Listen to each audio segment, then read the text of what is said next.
In the stillness of the night, darkness enveloped but the small village in the heart of Europe.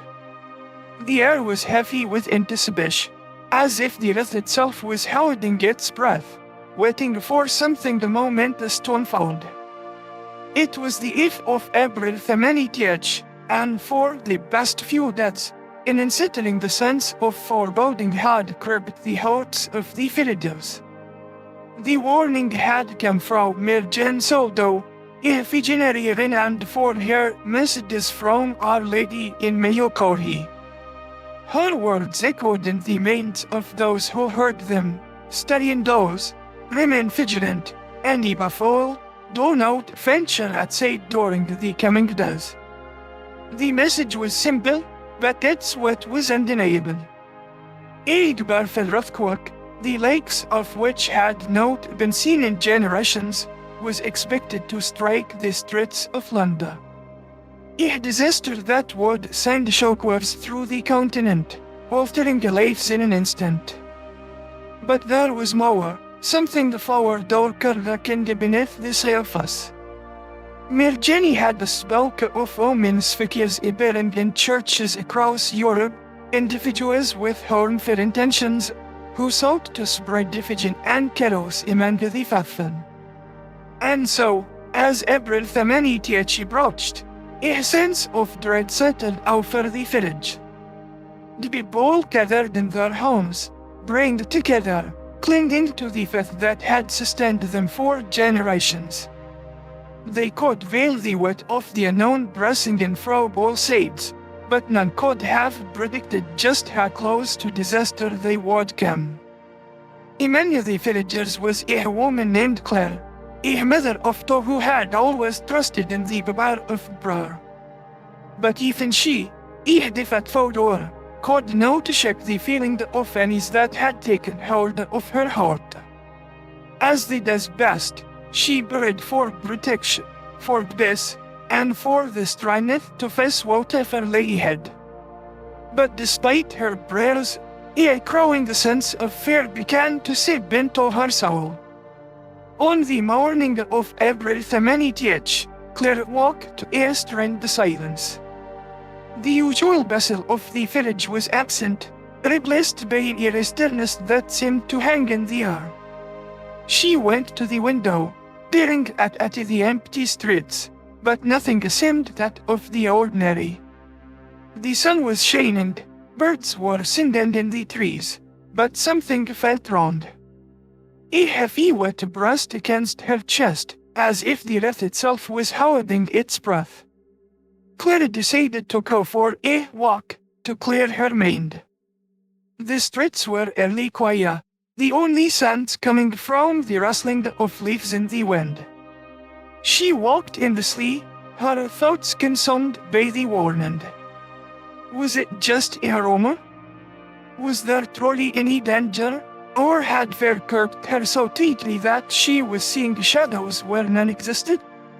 As she walked deeper into the heart of the village, a strange sensation began to wash over her. The air grew thick, as if the very atmosphere had changed. The hairs on the back of her neck stood on end, and her heart began to race. Something was happening. Something beyond her understanding. She quickened her pace, her steps growing more erratic as she approached the town square. And then, without warning, the earth shook beneath her feet. It was a low, rumbling tremor at first, like the crawl of a great beast awakening from a long slumber. Claire's breath caught in her throat, and she froze in place, her body trembling as the ground beneath her shifted and swayed. The noise was deafening, like the roar of an unstoppable force, growing louder and more violent with each passing second. The buildings around her began to groan, their foundations cracking as the quake tore through the village. Claire tried to move, to find shelter, but the ground was buckling beneath her, sending her crashing to the earth. She felt a sharp pain shot through her leg as her body slammed against the cobblestones. Desperation tripped her as she struggled to raise, but the tremors only intensified, throwing her to the ground again and again. In the midst of the chaos, Clara's mind rust. She thought of her children, of her family. Were they safe? Where were they? The thought of them in danger was too much to bear. She needed to get home, to protect them, but the fairy wrath seemed determined to keep her from reaching them. The tremors subsided, but the destruction was unimaginable. The town square, once a bustling hub of activity, was now a scene of devastation. Buildings had collapsed, roads were cracked, and debris littered the streets. Clara lay on the ground, dazed and disoriented, her body battered and bruised from the force of the quake. Blood dripped from a wound on her forehead, but she barely noticed. Her mind was aswirl, consumed by a single thought, her children. With every ounce of strength she had left, Clara pushed herself to her feet. Her legs screamed in pain, but she ignored it, focusing only on the task at hand. She stumbled through the wreckage, her heart pounding in her chest as she made her way toward home. As she walked, something strange happened. The world around her seemed to slow down, as if time itself had stretched out. The sense of the destruction faded, replaced by an overwhelming silence. Her steps became heavier, her vision blurred, and a deep sense of fatigue settled in her bones. She felt as though she was walking through a dream, disconnected from reality. And then, suddenly, a light appeared in the distance. It was soft at first, a faint glow on the horizon, but it quickly grew brighter, filling the sky with a radiant light that seemed to come from nowhere. Clara's heart leaped in her chest, and she instinctively felt drawn toward it. Her body moved of its own accord, as if the light itself was guiding her. She no longer felt the pain in her leg, nor the weight of exhaustion, only an overwhelming sense of peace. As Clara approached the light, she found herself standing in a vast, ethereal space. The world she knew had disappeared, replaced by a scene of unimaginable beauty. The air was filled with a gentle, soothing warmth, and a sense of calm washed over her. She was no longer alone. A figure stood before her, a figure bathed in the divine light. It was a woman, clad in garments of pure white, her face serene and full of compassion. Her eyes, though filled with sorrow, radiated an immense love that seemed to reach deep into Clara's soul.